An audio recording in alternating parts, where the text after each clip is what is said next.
We all wish we had that person when we were diagnosed with multiple sclerosis. You know, the person who understood you and what you were going through. That person who had already been down this road and could give you real advice. When I was diagnosed with MS, finding this person was a rare unicorn. I never found that person, but I also never forgot that feeling. That's why I'm creating this episode today. I want to be that person for anyone diagnosed with multiple sclerosis today. And maybe even for the person who was diagnosed years ago, but still needs to hear this. I may not know all the things that make you uniquely you, but I have found some guiding principles when it comes to MS.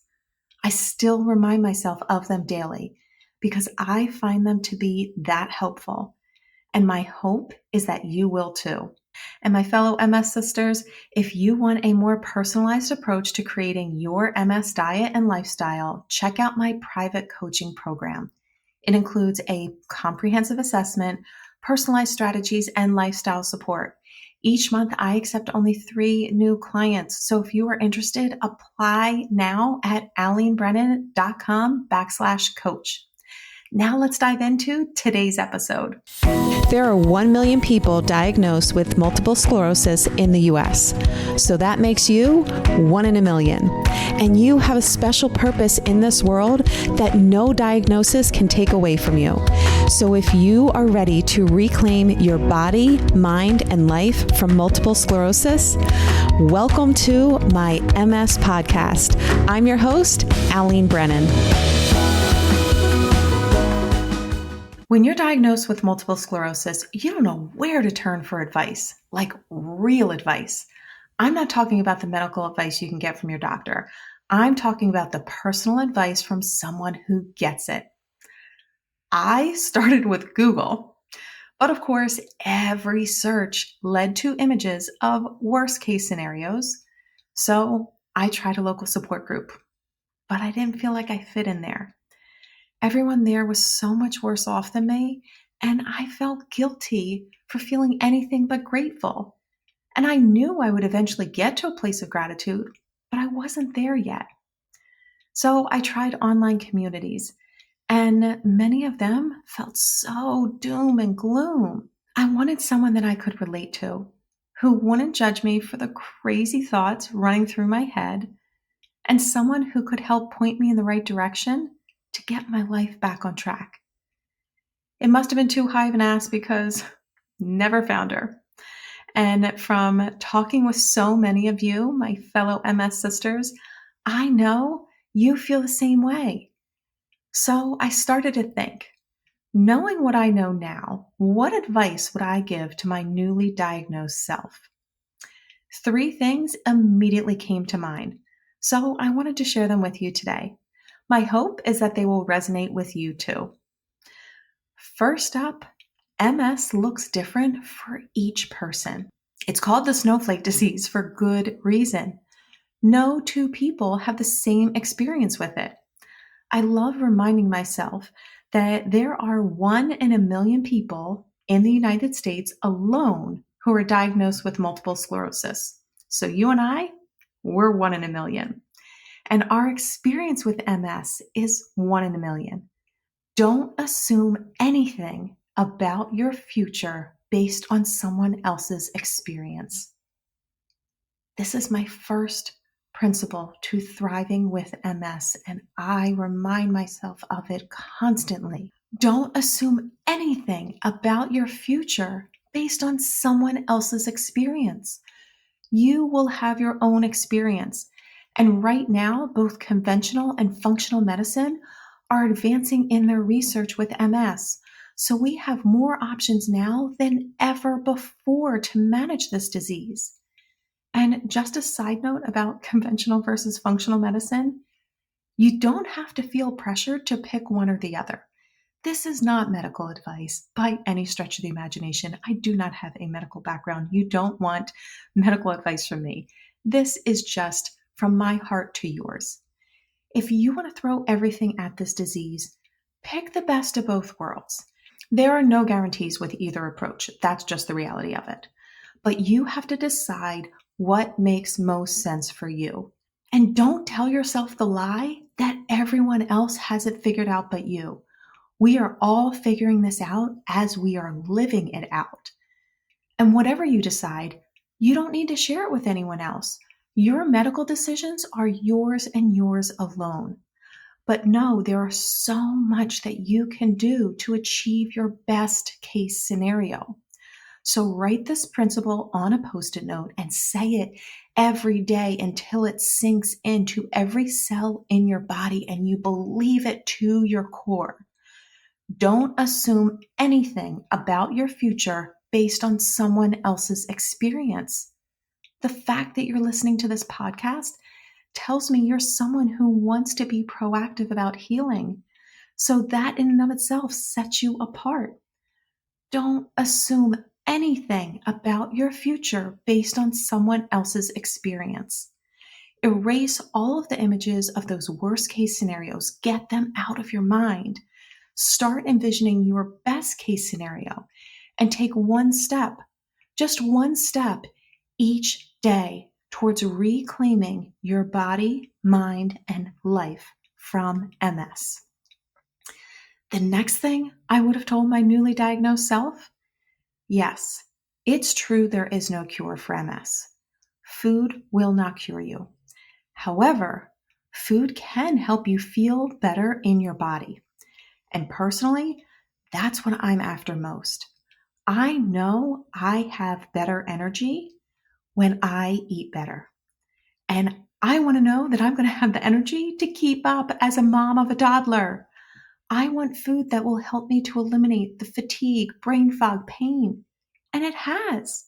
Food has helped me to actually feel better in my body now, more than prior to my diagnosis, which I know sounds crazy, but it's true. Just because food isn't a cure doesn't mean it's not worth doing.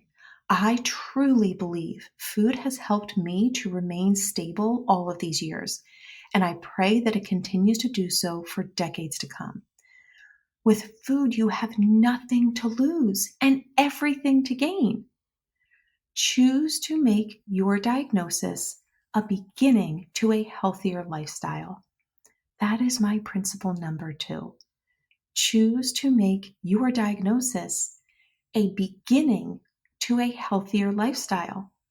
And just in case you're wondering, you don't need to do a complete overhaul all at once to get results. That's one option, and it likely will get you the fastest results. But if it's not sustainable, it doesn't matter. You can start with something as simple as adding one more serving of veggies to your dinner plate. Or maybe you just focus on having one more glass of water today than you did yesterday. Or if you're looking to jumpstart your healing with some smoothies that are both delicious and healing, check out my 5-day smoothie challenge. It's filled with recipes, shopping lists, smoothie demos, and so much more. Head on over to alenebrennan.com/smoothies. Get the 5-day smoothie challenge to jumpstart your healing. Okay. Now we've touched on food, so I need to share with you this last bit of advice, and this is one I struggle with daily. Just full transparency, I am never coming to this mic suggesting that I have it all figured out. Far from it. I fail every single day, and I will continue to fail every single day, but I also get back up and keep going because healing is possible for us. We do have the ability to reclaim our body, mind, and life from MS. And I am here for it. And I am glad that you are too, because I don't want to go down this road alone. So moving on. What we feed our mind is just as important as what we feed our body. The thoughts and story that you're telling yourself right now and the meaning that you're giving to your diagnosis matters. It comes down to this. Your thoughts create your feelings, and your feelings influence your behavior. If you draw inaccurate conclusions about who you are and what you're capable of doing, you limit your potential. Let me say that one more time. If you draw an inaccurate conclusion about who you are and what you're capable of doing, you limit your potential. I love this next quote here from Kelly Lee Phipps. If you argue for your limitations, you get to keep them. If you argue for your possibilities, you get to create them. So what are you doing? Are you arguing for your limitations? Are you constantly telling yourself the things that you can't do or how you have to lower expectations for yourself now because now you have MS? Or are you arguing for your possibilities? Are you seeing yourself creating your best case scenario? Personally, I want to chase those possibilities. I want to create my best case scenario, and I want to do that alongside you as well. I'm not talking about thinking your way out of your MS diagnosis, but I am talking about guarding your mind and interrupting the thoughts that bring you down and hold you back. So my third principle is this: guard your thoughts. They shape your reality. Create a mindset of possibilities, not limitations. Guard your thoughts. They shape your reality. Create a mindset of possibilities, not limitations. And if you need a little help from the mindset area, because we all do, I created an anthem just for you. Visit alenebrennan.com/anthem for your free copy today. Print it and say it daily. It is the anthem of our MS sisterhood to remind us that every day is a new opportunity to reclaim our body, mind, and life from MS. Remember, every challenge brings a seed of possibility, of growth, of resilience.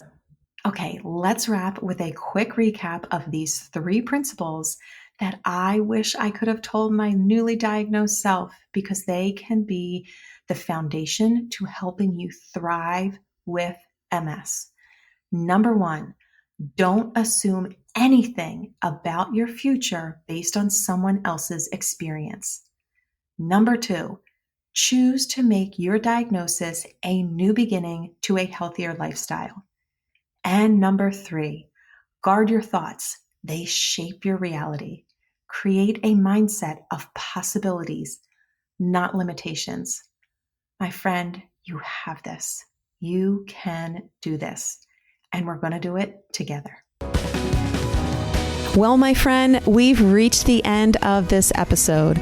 Pick one lesson from today's discussion and put it into action now.